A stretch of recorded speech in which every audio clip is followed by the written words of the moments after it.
Я всех приветствую, меня зовут Инесса, контактер. Многие слушают ченнелинги через мой канал. И сегодня через мой канал будут передавать высшие разумы прогноз на 2019 год. Я хочу всех поблагодарить за то, что вы слушаете прогнозы, ченнелинги по различным темам. Есть много материала на сайте в свободном доступе. Есть платные занятия. Будем продолжать передавать послания. И, возможно, какое-то послание поможет кому-то в жизни, в развитии решить какие-то проблемы. И теперь я настраиваюсь на канал, и вы начнете слушать ченнелинг от высших разумов о том, что, возможно, будет происходить в 2019 году. Всех с праздниками. Месяц январь. В этом месяце продолжается состояние бездействия, где каждый накапливает, можно сказать, критическую массу того, от чего нужно избавиться, то, что нужно отпустить. И это лучше делать вне активного действия. Возможно, праздники вам помогут оставаться вдалеке от выхода на взаимодействие с эгрегорами, с людьми. И это хорошо. Это хорошо в том смысле, что у людей не будет разум требовать чего-то, какого-то слияния с физической реальностью, активного слияния. Это слияние в месяце январе не нужно. Возможен просто отдых. Возможно, что вы будете заниматься какой-то рутиной. Это также возможно. Это подходит для занятия в январе, но не нужно начинать новых предприятий, ходить на какое-то новое взаимодействие нового уровня, начинать отношения, выходить, например, из-под эгрегора для того, чтобы закончить что-то, начинать и заканчивать активно для преобразования своего пространства в январе не нужно. Почему? Потому что энергии будут вязкие, можно их так назвать, и физическое пространство будет сопротивляться вашему активному преобразованию самого этого пространства. Зачем вам тратить энергию на то, что потом будет легче в феврале? Очищайте свое пространство таким образом, что когда вы поймете, человек, процесс, какая-то работа, действие вам не нужно, вы просто внутренне приходите к тому состоянию, что да, действительно, больше этот предмет, объект или субъект в моей жизни не будет менять все, что связано со мной. Вы избавляетесь от этого. Вы принимаете решение, что вам это не нужно. Вы уходите от взаимодействия с тем, что держит как якорь вас в напряжении и тратит вашу энергию попусту. Это январь. Хотя январь окажется или покажется вам простым месяцем, на самом деле этот месяц непростой, потому что прийти к пониманию того, что то, что вам было раньше близко, дорого, и что является частью вас, и сейчас это нужно отпустить, это достаточно сделать сложно. Поэтому вы будете чувствовать напряжение. И такое напряжение, что будто бы вы ничего не делаете, но состояние не совсем гармоничное. Совет еще один, как и ранее советовалось в таких ситуациях, попробуйте отстраниться от самого себя или от самой себя и пронаблюдать все это со стороны. При принятии решений в таком состоянии будет происходить намного легче. Теперь месяц февраль. Представьте, что вас попросили заняться искусством составления букета. У вас есть различные цветы, растения, веточки, искусственные, живые. И вам нужно составить что-то необычное. То, что звучит, то, что вибрирует, то, что красиво, то, что никто не может сделать. Этим будет вибрировать месяц февраль, отражаться как у вас в вашем, можно сказать, сознании, влиять на ваш разум, влиять на ваши поступки. Это месяц творчества, но творчество, которое направлено как внутрь вас, так впоследствии результатом на окружающую вас физическую реальность.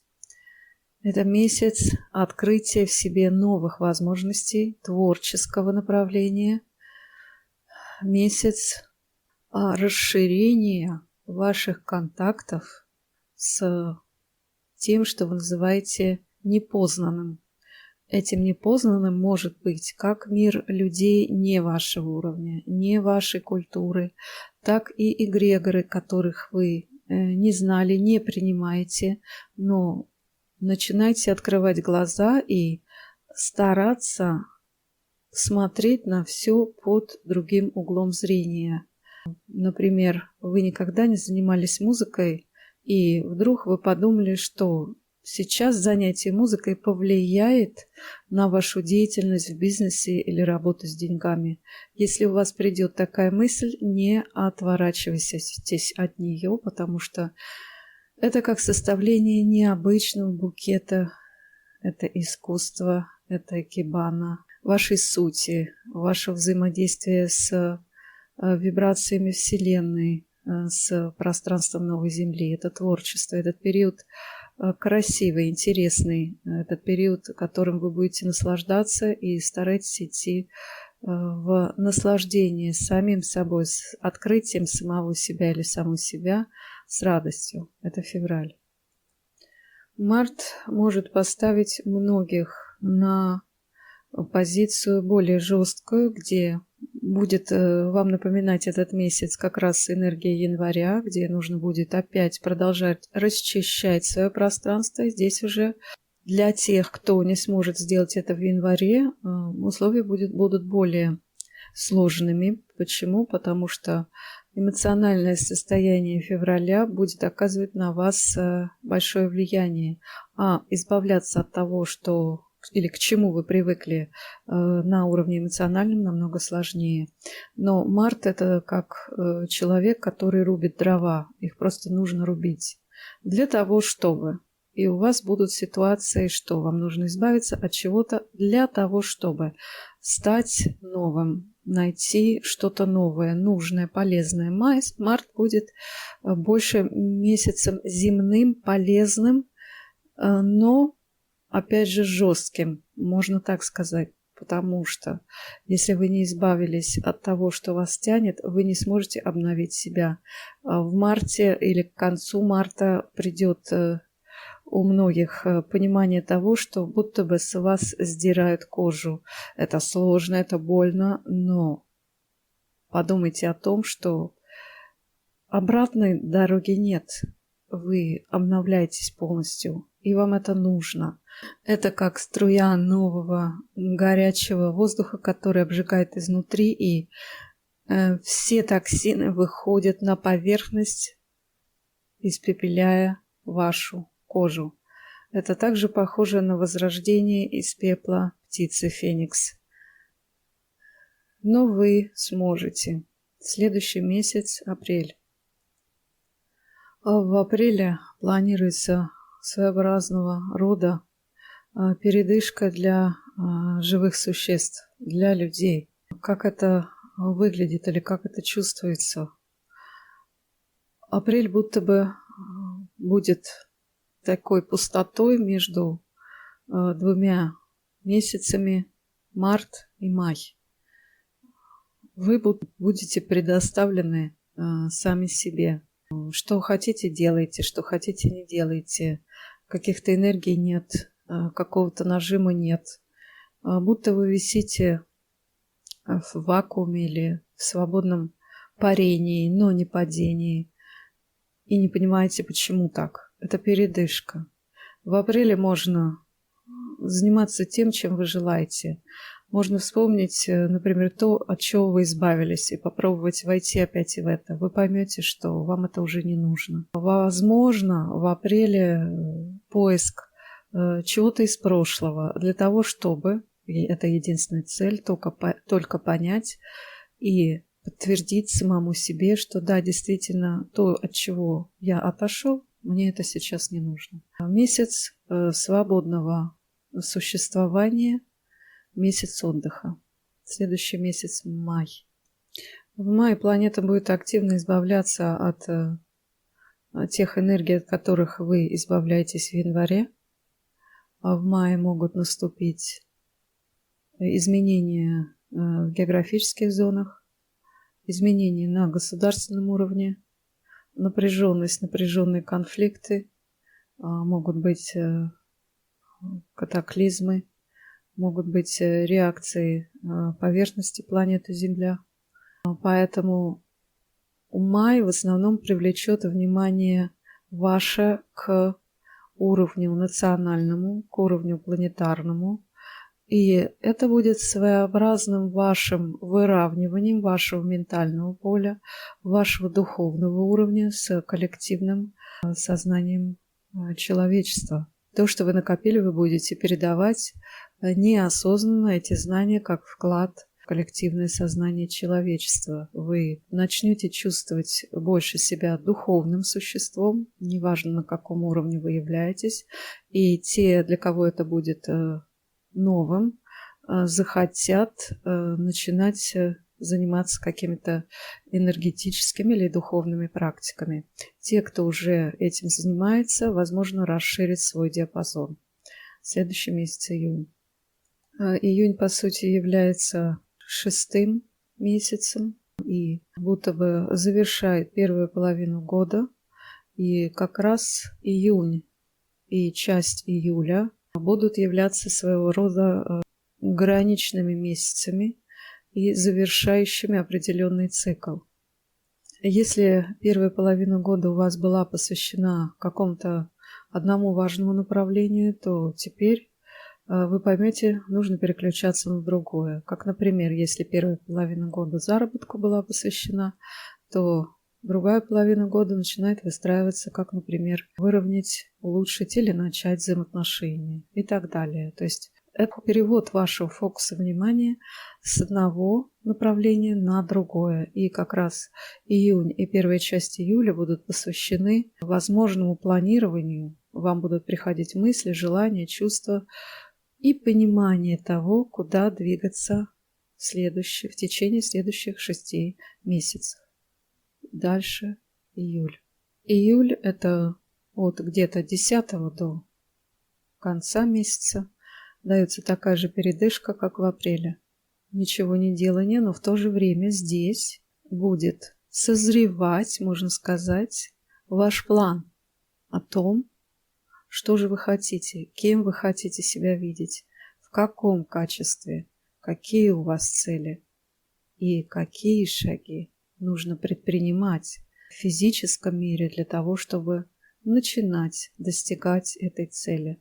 Свободно, легко, возможно, даже слишком легко.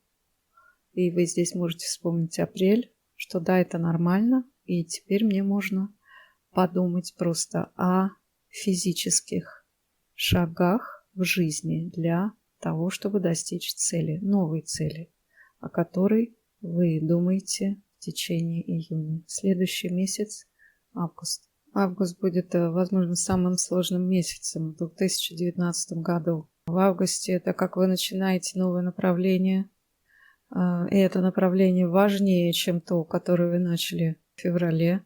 Это то, чего бы вы хотели, но боялись начать многие годы, и оно вас будет вести как путеводная звезда. Вы поймете, что вам мешает изнутри достичь этой цели. Вы начнете ощущать свою собственную ограниченность, и эта ограниченность будет выходить из вас в понимании того, кто вы, в понимании того, что вам нужно сделать для того, чтобы изменить себя, как убрать эти ограничения, эти якоря. Но так как это является частью вас, наработанной за всю вашу жизнь, все эти энергоинформационные блоки, которые будут всплывать на поверхность, они будут давить на вас в течение месяца августа. Вам помогут медитации. Те, кто верит в молитвы Создателю, ангелам, святым, могут возникнуть болевые ощущения на физическом уровне, так как тело будет также сопротивляться вашим внутренним изменениям. То есть будто бы вас сдавливают со всех сторон. И здесь нужно проявить свою силу воли. Вы знаете, что это не навсегда. Вы знаете, что это просто определенный период. И вы идете к своей путеводной звезде. Вы не забывайте свои цели. Будет вам даваться передышка. Какие-то моменты в этом месяце вы будете понимать, что это просто так энергии на вас влияют, а по сути проблем нет. Будут выходить из вас эти блоки, которые вы будете считать за что-то надуманное, но это часть вас. И ваши окружающие будут показывать вам на вот эту ошибку, которую вы считаете за часть себя, как, например, какая-то часть вашего характера, которую вы считаете правильной, но окружающие будут показывать, что нет, так нельзя себя вести. Принимайте это с благодарностью и не входите в конфликты. Это самое главное, что нужно помнить в течение августа. Вы пройдете этот месяц, и в сентябре будет прохладная энергия. Теперь о сентябре. Вся та боль, которую, возможно, вы будете испытывать в августе, а в сентябре просто исчезнет. Возможно, с 5-7 сентября все прекратится.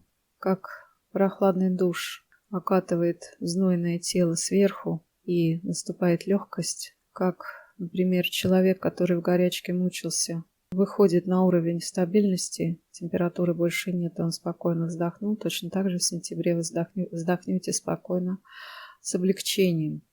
И тут нужно смотреть, в каком вы состоянии, какой у вас уровень здоровья. Если здоровье пошатнулось, необходимо направить внимание на улучшение здоровья. Каждому в зависимости от своего состояния. Вы знаете, что кому-то это упражнение, кому-то детоксификация организма, кому-то медитация поможет и так далее. Второе – это каковы ваши финансы. То есть здесь вы как будто бы вышли из поля боя и начинаете оценивать все свои направления. Где нужно подправить, на что первым обратить внимание, приоритизируйте, что вам нужно сделать. То есть сентябрь направлен на то, чтобы привести себя в порядок, и энергии вам будут помогать. Не только энергии, но и пространство. Кто-то позовет вас, например, пойти в тренажерный зал, кто-то поможет вам с чем-то справиться, убрать лишние проблемы, кто-то возьмет ваших детей, например, на отдых, чтобы вы отдохнули и так далее. То есть сентябрь – это месяц, где вам нужно привести себя в порядок, отдохнуть. Вы много сделали, вы много достигли. Вы чувствуете себя человеком более высокоуровневым, чем когда бы то ни было. Далее месяц октябрь. Октябрь, как и следующие 15 дней, возможно, в ноябре, будет плодотворным. Вы будете принимать подарки. Но, в принципе, эти подарки вы создали себе сами уже некоторое время назад. Плоды вашего труда будут к вам приходить из различных источников. С благодарностью принимайте, с благодарностью к самому себе, с благодарностью к своей вере в себя, в то, что вы можете, и вы можете намного больше, в то, что вы убрали свои страхи, в то, что вы умеете прощать, умеете принимать, и умеете отстаивать свою позицию тогда, когда необходимо. Количество и качество плодов вашего труда будет говорить о том, насколько вы выросли духовно. Далее, ноябрь-декабрь. Если по вашему летоисчислению декабрь является завершающим месяцем, то в 2019 году это будет месяц открытия еще более новых, еще более высокоуровневых, еще более интересных возможностей. И, возможно, опять повторяем это слово, вам не придется отдыхать в декабре и в начале января, как в этом году. Потому что будет столько нового, что человек, который будет следовать советам данного послания в декабре после оценки принятия плодов своего предыдущего труда, поймет, что теперь еще больше возможностей, еще больше поддержки есть для того, чтобы увеличить свое присутствие в мире изобилия. Вы входите в мир изобилия, и вы забудете о том, что такое старый мир. Мы надеемся, что вы пойдете по пути все большего слияния с новой землей.